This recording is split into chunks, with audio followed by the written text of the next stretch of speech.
Hello friends, this is Reverend Paul Jansen from United Reformed Church in Somerville, New Jersey, coming to you on the weekend of June 25th, 2023. I'm going to be off lectionary all summer long, so I'll just go with it. I'm going to be preaching a series on the first question and answer of the Heidelberg Catechism, beginning this week with a passage from the Gospel according to Isaiah. Some have called it. It's not officially a gospel, but here we go. Comfort, O comfort, my people, says your God. Speak tenderly to Jerusalem and cry to her that she has served her term, that her penalty is paid, that she has received from the Lord's hand double for all her sins. A voice cries out, in the wilderness prepare the way of the Lord, make straight in the desert a highway for our God. Every valley shall be lifted up, and every mountain and hill be made low. The uneven ground shall become level, and the rough places a plain. Then the glory of the Lord shall be revealed, and all people shall see it together, for the mouth of the Lord has spoken. In 1979, Christopher Durang published the play Sister Mary Ignatius Explains It All for You, reviewed as a hysterically funny, bitter, anguished, out-of-control moral comedy. The play portrays Sister Mary Ignatius giving a lecture in which she explains one thing after another. She explains why the earth, moon, and sun are where they are, and where heaven and hell are, and where purgatory is, and for that matter, where limbo happens to be. Sister Mary Ignatius explains what the Immaculate Conception is and which sins send you to hell. It starts off as a comic send-up of Roman Catholic teaching from the 50s, pre-Vatican II. And well, from there the plot thickened, and I'm not going to go into the play, but I will ask you this. I've been at Somerville for almost 10 years now. Okay, next spring it'll be 10 years. Have you ever wondered why you've never gotten a sermon in which Pastor Jansen explains it all for you? Lots of preachers do these sermons, how the world was created, or 5 biblical ways to make better moral choices, or God's designs for Christian parenthood. They're all versions of the same. Let me give you some answers to the questions you have.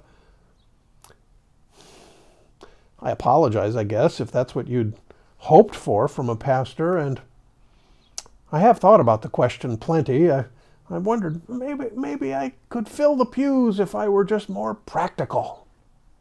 Who knows? What I do know is that the Bible as we have it doesn't have an explanation in it. I mean that literally. The word explanation doesn't appear out of all 750,000 words, depending on the translation. Occasionally, you'll run across the word explain, but the best estimate of the occurrence of that word is that it shows up in 0.0067% of all words, and yes, I did the percentage right. It shows up 50 times out of 750,000. You can do the math yourself. The Bible tells stories. It doesn't claim to offer explanations. Here's what it does offer far more prominently in all different kinds of ways. It offers comfort. Comfort. Comfort comes in many different packages in the Bible. The word comfort itself, or consolation, or solace, or most often, peace be with you. Given that, and given that I think that my job is to bring God's word to you as it is, and not as I wish it would be, I'm going to stick with offering you comfort. If you want to have how-to messages, I think you can get some of them at Barnes & Noble still, but not as many as there used to be. I know you can find them online. And here's why I'm bringing this up this summer. I'm at the start of a summer-long journey through the first question and answer of the Heidelberg Catechism. Just one question and answer. So, well, what is the Heidelberg Catechism, you ask? Or I ask. Well, during the Reformation, sadly, Christians were on each other's throats about whether to get right with God, the best way was the well-paved Roman Catholic highway, or whether maybe the Lutheran cutoff was more secure, or the pathway of Calvin was maybe a better route. Well, in that context, a local bigwig named Frederick III in modern-day Germany asked two young scholars to figure out if they could write a document that could bring everybody to pretty close to consensus. Could anyone pick up one relatively short document and say, well, this is what the Christian faith looks like, in such a way that everyone could agree? These two scholars, whose names in English mean the bear and the olive branch, they met in the capital city of Heidelberg and wrote a series of 129 questions and answers having to do with the most basic elements of Christianity: the Lord's Prayer, the Apostles' Creed, the preaching and the sacraments. You know, this is kind of an ABCs. Now, this sounds like a very brain-oriented, highly intellectual undertaking, but from the start, these young men went beyond the brain and even beyond the heart, and they went straight for the gut. Question 1 of the Heidelberg Catechism: what is your only comfort in life and in death? Not what is the definition of God, or how is the world made, or what is my purpose, or what does the first commandment mean? There were no requests for explanations here. No, our catechism starts with the human dilemma and with the whole human person. You could say that it begins where Isaiah 40 begins. Let's go back to that and remember where our family was over 2,500 years ago. Our mothers and fathers found themselves in exile, stripped from our family homes and marched to a far-off land. The story of one evening in ancient Babylon tells you what it was like for us. Babylonian thugs one night barged into our tents, muscled us out of whatever meager accommodations we had, and pushed us down to the banks of the river Euphrates and said, "Make sure to bring your little harps with you." We knew what they were going to ask. Well, what choice did we have? We brought them, but when we got there and they said, "Okay, now entertain us, sing us your Hebrew songs with their strange little melodies," we just couldn't do it. Our hearts were too heavy. Our minds were offended. We hung up our harps on the willow trees. We said, no, not going to do that. We snapped. We resisted, no matter what it might cost. And we lived through it, but how could this happen to us? God, who promised us that we would always have a home in Jerusalem, how did this God forsake us? Now, God could have told Isaiah to say to our own ancestors. God could have told Isaiah to say, "Oh, here's an explanation for you. Explanations, or answers. But that's not what God did, because God knew that's not what we really needed. What we needed was comfort. Comfort. Nachmu, nachmu ami, says the Hebrew. The word nachmu for comfort, it doesn't exactly mean this, but it leans into the importance of breathing. Breathing when you're in a trauma or a crisis.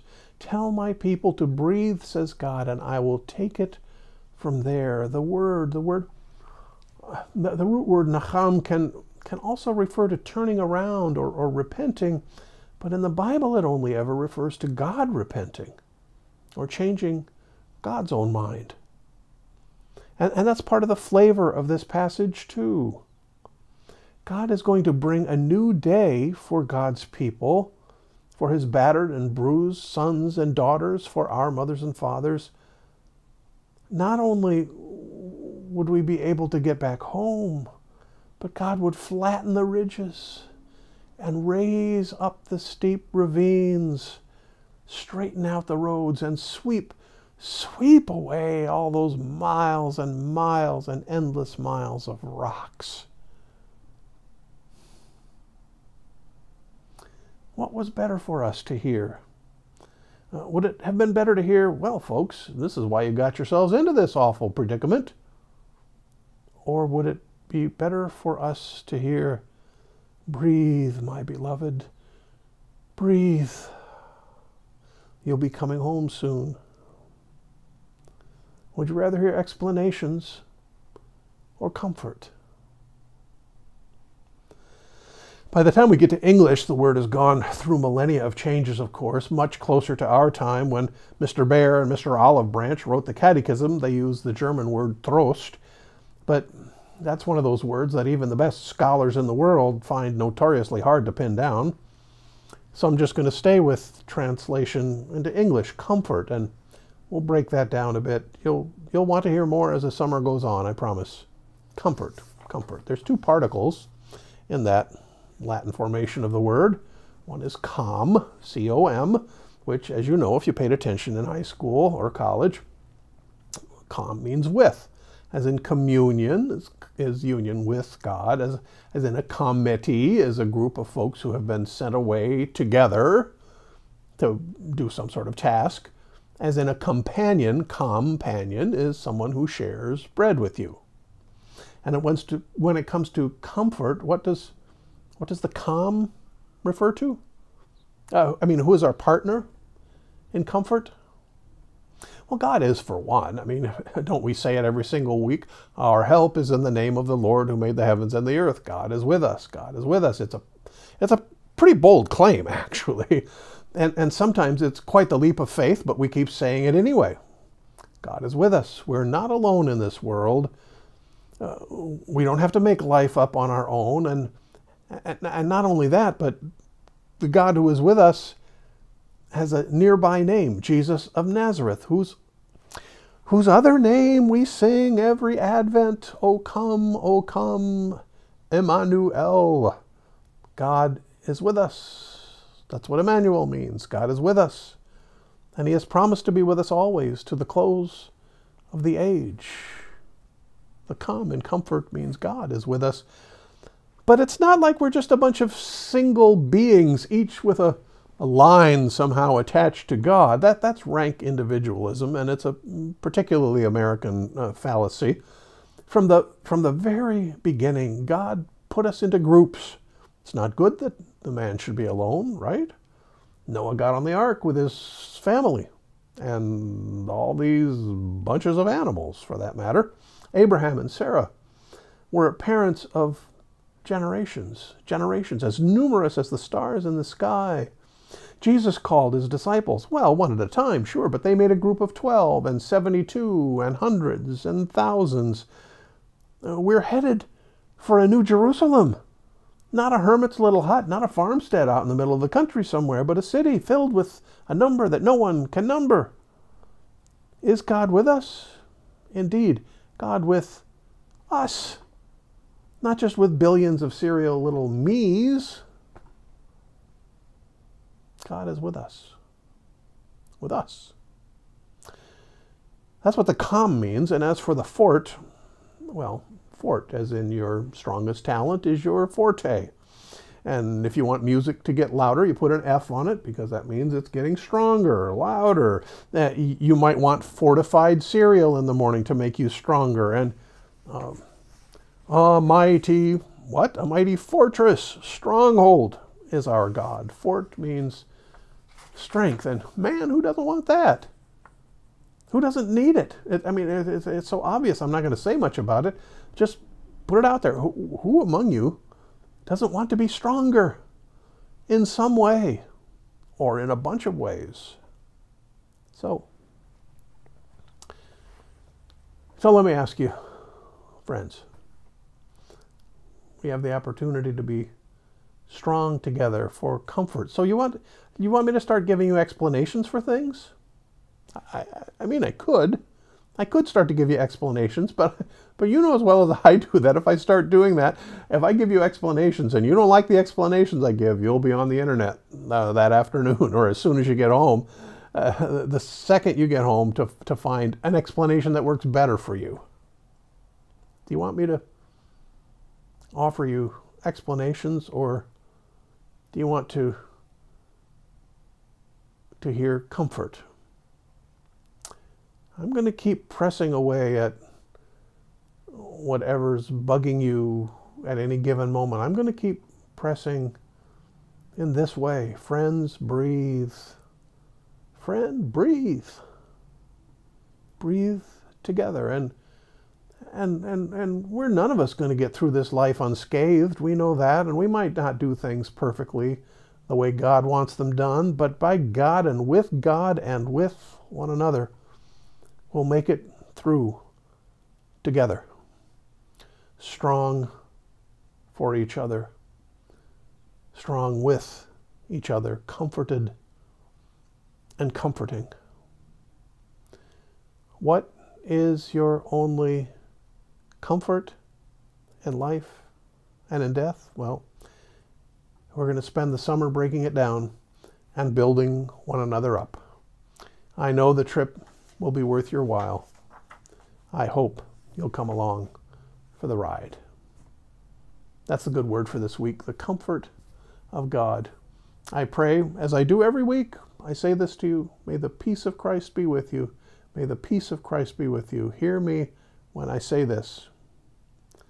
May the peace of Christ be with you. I'll see you next week.